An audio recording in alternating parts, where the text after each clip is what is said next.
Fala pessoal, tudo bem com vocês? Hoje vamos falar sobre esclerose múltipla. É uma doença desmielinizante, né? Ou seja, ela tem uma progressão. Acomete ali em jovens, né? Jovens, em adultos, né? Então tem uma prevalência, né? Uma chance da pessoa desenvolver, né? Nessa faixa etária. Então jovens e adultos, né? Então tem uma prevalência. Ela vai acometer, pessoal, quando a gente fala de esclerose múltipla, vários sistemas, né, do corpo. Então tem um estágio inicial da doença, né, essa remissão. Então vai ter a fase que vai pegar a espasticidade da pessoa, né? A pessoa vai ter uma redução da função motora, da função, vai ter uma ataxia, um tremor intencional, né? Isso é muito característico também da doença. Um comprometimento da sensibilidade. Isso quando a pessoa vai pegar algo, né? Vamos supor, uma panela quente. Então, como ela tem essa alteração da sensibilidade, ela acaba queimando a mão, não tem esse reflexo de retirada, né? De algo quente. Ou, né? é, Tem essa alteração. Então ela se queima com muita facilidade, né? E não tem essas terminações de retirada. Não tem aquele reflexo, né? Igual quando a gente coloca a mão em uma panela quente ou algo do tipo, a gente já tem aquele estímulo de retirada. Então, por ela ter essa comprometimento da sensibilidade, vai ter essa alteração também, né? Dos reflexos. Ela também vai ter uma deficiência visual, né? Isso está relacionado a uma visão mais comprometida, tanto para reconhecer uma pessoa, um ente querido, né? Ou um objeto. Então, ela vai ter essa dificuldade, né? Vai chegar um vulto, algo do tipo assim, né? Ou vai duplicar alguma imagem. Ela vai ter essa alteração. E também vai ter uma alteração com a fala, né? Então, para se pronunciar, né, para falar o que ela está sentindo, ela vai ter essa parte também da fala comprometida. Então, são vários sinais, né, que a esclerose múltipla vai estar apresentando para as pessoas. Geralmente, pessoal, também vem acompanhado também um problema intestinal, um problema na bexiga. Então, o ciclo, né, regulatório, a frequência ao banheiro, né, a constipação, tudo isso também vai ter alteração também. Então, aqui que a gente vê que a esclerose múltipla vai tendo uma alteração no sistema como um todo. Não pega só a parte motora, né?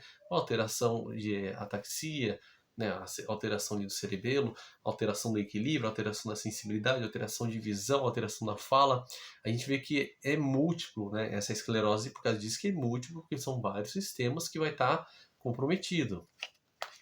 Quando a gente fala também, pessoal, da esclerose múltipla, né, para adiantar aqui para vocês, tudo tem uma evolução, né?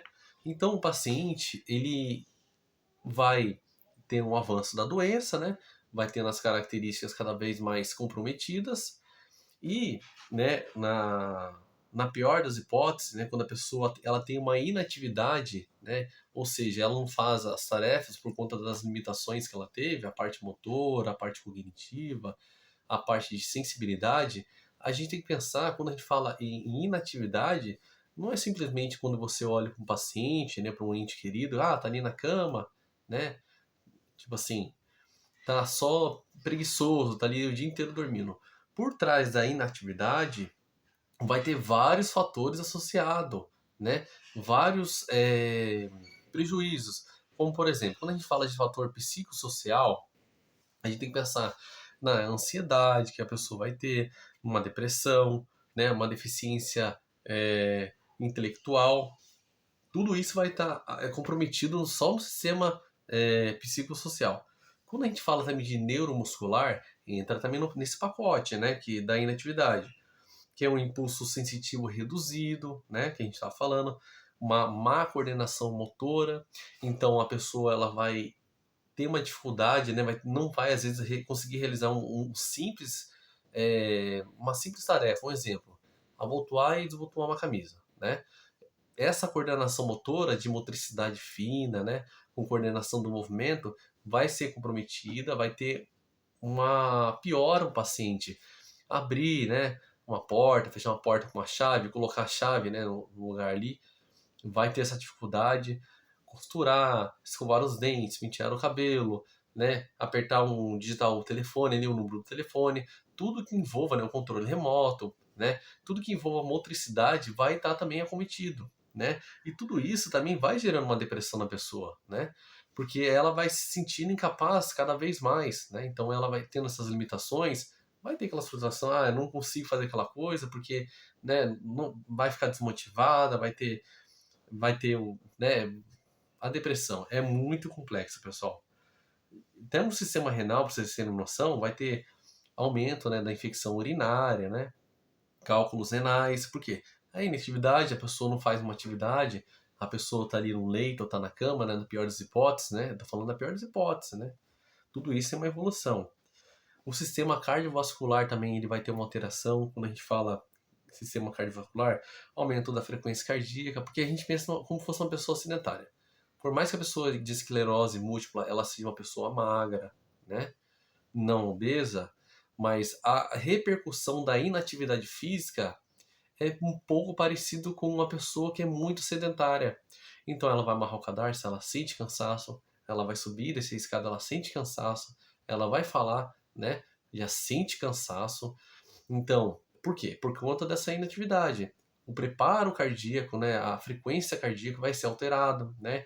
Então, ela vai sentir muita fadiga, né? A dispneia que a gente fala, né? O cansaço, né? Ela vai ter muita fadiga. Até para falar, ela vai ter. Vai ter que pausar um pouco, dar um descanso, voltar a falar, né? O simples falar, conversar. Sem contar que a parte da fala vai estar comprometida. Então ela vai ter muita dificuldade de pronunciar as palavras, né? De se expressar, né? E isso também vai dar depressão também. Mas a gente vê que uma coisa vai desencadeando outra, né? Quando a gente fala de sistema tegumentar, que é a pele, né? Ela vai ter uma atrofia cutânea, ela pode ter uma úlcera de decúbito, porque você imagina a pessoa na mesma posição deitada por muito tempo. Então, tem as proeminências ósseas, né, que é a região occipital da cabeça, né, o cotovelo ali sobre a cama, para vocês entenderem, né, o calcâneo, enfim, o sacro. Quando a pessoa fica sempre na mesma posição, por falta dessa movimentação, dessa mudança de decúbito, né, quando não ocorre isso, ficou na mesma posição, vai ter uma isquemia local. O que é isquemia? Vai ter quando a gente deita, né, o nosso corpo tem um sistema vascular, então ele está todo momento ali irrigando os tecidos, né, oxigenando, mantendo a gente vivo, né, os tecidos também, além dos órgãos vitais. Então, quando a isquemia, a pessoa está sobre a cama, vai tendo essa compressão no sistema, né? Então vai tendo a morte tecidual, vai tendo a necrose, vai dar uma úlcera de pressão, então vai abrir feridas, escaras. Então, tudo isso vai estar relacionado também à inatividade, quando a pessoa está na cama. Já o sistema respiratório da pessoa também, então o que a gente está vendo? São várias coisas associadas. O sistema respiratório vai ter uma tosse prejudicada, um aumento das infecções respiratórias, né? Então, vai ter o volume residual ali do pulmão, ele não vai conseguir ter uma troca gasosa tão eficaz, né? Uma respiração diafragmática, isso vai estar comprometido também a parte respiratória. Não tem, né, a parte ali muito preservada por conta da inatividade. Tudo está sendo ocasionado por causa da inatividade física. Digestiva também vai ter uma perda de apetite, uma constipação, né? Uma desnutrição, cicatrização retardada. Tudo isso está tendo vários, né, fatores. E os músculos esqueléticos, né? Uma osteoporose, né? Uma atrofia muscular, então uma força contrátil reduzida. Olha só, por conta da inatividade física, né? Dessa inatividade da pessoa, né? Que está levando à doença. Quando a gente fala também de esclerose, pessoal, a gente tem que lembrar que tem os tratamentos, né? Tem o tratamento medicamentoso, que é a parte de competência do médico, né? Ele que vai prescrever. Então, eu preciso falar disso porque tem esse tratamento. Então, vai ter o medicamento que vai estar relacionado à espasticidade do paciente, uma incoordenação cerebelar, que está relacionado ao equilíbrio, quedas, né? No tremores. Então, uma urgência urinária, perturbação sensitiva, depressão. Então tem várias medicações para amenizar esses sintomas que a gente falou agora há pouco, né? E agora entra a parte da fisioterapia. A parte da fisioterapia é o tratamento conservador. Então, antes da gente iniciar o tratamento, a gente vai fazer uma avaliação bem minuciosa, né? A gente vai colher o histórico do paciente, quando começou a ocorrer os primeiros sinais, né? Tudo isso vai ser bem documentado, então a gente vai avaliar a amplitude de movimento do paciente, a sensibilidade, inclusive a dor do paciente, né? Para ver como está o comprometimento dele, é, a parte de força muscular, coordenação e equilíbrio, isso é muito importante também, como que tá, se tem risco de queda, né? Como que tá o estágio, né, em si. O padrão de fadiga, a gente vai fazer os testes com ele, né, ergométrico, para ver como que ele responde durante a fisiologia do exercício, né, como o corpo dele está respondendo, será que ele está cansando rápido, como que está a pressão dele, como que está a escala de Borg dele, como que está a escala de Borg quando o paciente ele refere, eu estou muito, muito, muito cansado, entendeu? Então isso é uma escala segura para a gente monitorar o paciente, além da frequência cardíaca, da saturação, né, a gente vai estar da pressão arterial, a gente vai estar todo momento monitorando o paciente para ver como que está essa fadiga dele. A gente vai estar monitorando ele.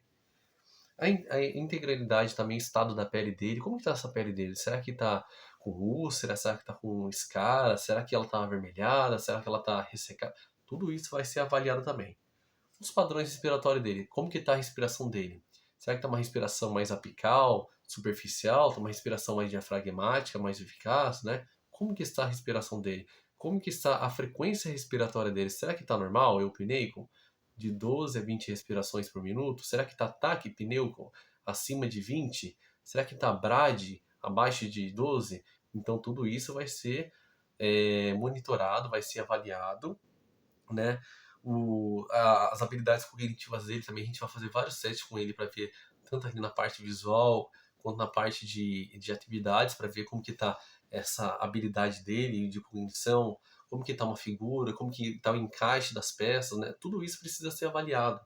Além de tudo também, os defeitos visuais dele, como que tá a parte visual dele, será que ele consegue diferenciar uma figura da outra, uma face, uma letra, um número, enfim. Tudo isso vai ser avaliado. E o estado funcional dele que é mais importante também, né? Não, o último, mas não tão, ele é muito importante, porque o estado funcional dele vai referir como que ele está no dia a dia dele. Será que ele consegue botar uma camisa? Será que ele consegue pentear o cabelo? Será que ele consegue abrir e fechar uma porta? A atividade funcional dele é tudo relacionado ao dia a dia dele. Atividade de vida diária. O que ele faz no dia a dia, né? Colocar uma meia, colocar uma calça, vestir, né? No caso, uma mulher colocar o sutiã, será que ela consegue fazer de maneira sozinha? Ir ao banheiro, né? Será que ele consegue ir ao banheiro, precisa de ajuda, precisa de apoio, tem algum mecanismo que ele usa? Será que ele usa uma bengala simples, uma bengala de 4 apoios? Será que ele usa andador? Será que ele está de cadeira de roda? Tudo isso tem que ser avaliado para ver o estado funcional do paciente. Isso é muito importante também. Depois de tudo isso, que a gente avaliou o paciente, né? Cada paciente é paciente, cada um tem a sua limitação, cada um tem a sua história, cada um tem o seu histórico. Então, tudo isso vai depois de forma bem minuciosa, aí a gente vai começar com o tratamento, né? A gente vai ter os objetivos e as condutas. Eu tenho um objetivo a curto, médio e longo prazo. Tudo isso vai depender de cada estado do paciente, né? Qual a expectativa dele, tudo isso vai ser conversado. A gente tem que, né, falar o nosso papel para ele. E aí eu sempre falo assim, né? A fisioterapia é bem sucedida quando tem aquela parceria do paciente com o terapeuta, né? Então, o que que adianta a gente fazer só uma hora, uma sessão de fisioterapia em um dia da semana e os demais dias ele não faz nada, ou 3 vezes por semana. Precisa ter esse acompanhamento, né? De preferência um cuidador, um familiar, para ver como que a gente vai fazer um posicionamento com ele, um exercício, precisa ter aquele acompanhamento para fazer isso em casa, né? Então, ele fazendo em casa de maneira correta, vai ter uma melhora muito maior do que fizesse uma hora por dia, né? Então, o acompanhamento do familiar, o acompanhamento do cuidador, isso é muito importante também, para a gente também orientar, né? Para ter um melhor cuidado do paciente. Então, a gente vai armar várias estratégias, né, para melhorar. Melhorar o que do paciente? Como, por exemplo, a gente vai aumentar a amplitude de movimento dele, né? A gente vai melhorar o feedback sensitivo dele durante o exercício, orientar com descuidado com a pele, né? Perda sensitiva. Isso vai ser também os familiares, né? A mudança de decúbito na cama, né? Para evitar úlcera de pressão, evitar escaras, né? Feridas, e tudo isso vai ter que ser.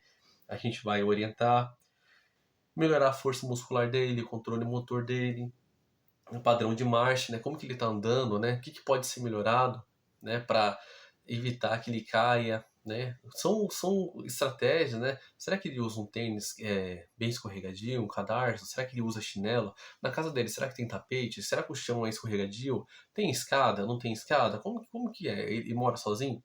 Tudo isso vai ser avaliado, porque durante o tratamento a gente vai adaptando o exercício para a realidade dele mais próxima da realidade dele, né? Então, quando a gente faz o tratamento domiciliar, é muito melhor para a gente, assim, no sentido de observar o espaço. Ah, tem um tapete ali, ó, aqui é um risco de queda. Ó, tem ali um chão escorregadio, ó o tipo do piso. Ele usa só chinelo, ele anda só descalço. Tem tudo isso que vai ser avaliado também. E a gente vai ensinar também ele, né? Como solucionar um problema, né? Ah, eu não consigo pentear o cabelo. Mas o que você poderia usar? Será que poderia usar um facilitador para pentear o cabelo? Né? Um, um acessório para facilitar, para escovar os dentes, para comer? Né? Um garfo, em coordenação motora? Está em coordenação motora? O que poderia ser utilizado para você conseguir se alimentar, né, de forma independente? Tudo isso a gente vai orientar também.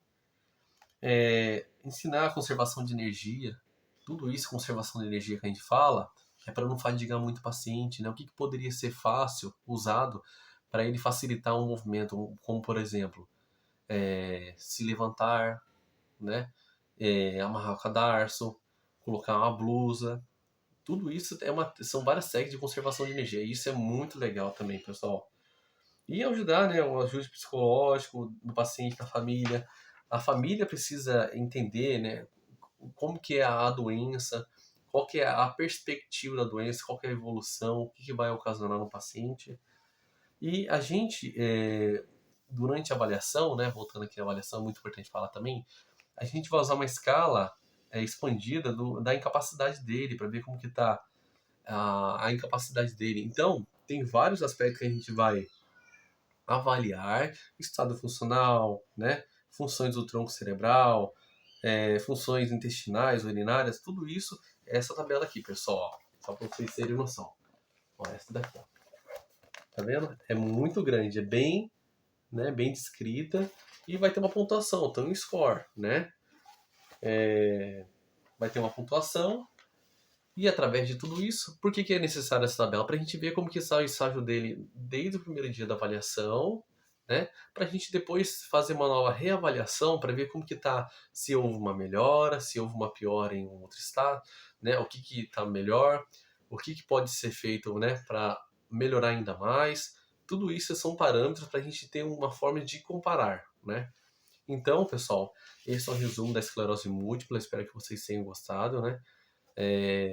Lembrando que se você observar qualquer essa alteração que eu falei para vocês, procure um médico, né? Busque orientação médica, busque ali um posto de saúde e conte com a fisioterapia para melhorar a vida do paciente, a vida do seu familiar, tá bom? Um forte abraço e até a próxima.